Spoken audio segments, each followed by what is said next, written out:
আপনারা জানেন এইচএসসি পরীক্ষা চলতেছে। আপনারা হলের মধ্যে ঢুকে সর্বপ্রথম এই দোয়াটি বেশি বেশি পাঠ করবেন।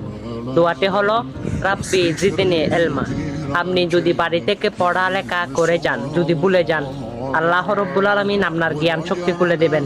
আর অবশ্যই শিক্ষার্থীরা এই ভিডিওটা বেশি বেশি মানুষের কাছে পৌঁছে দিবেন, আপনার বান্ধবীকে পাঠাই দিবেন, আর তারা যেন পড়তে পারে। আর বেশি বেশি শেয়ার করবেন। আমিন।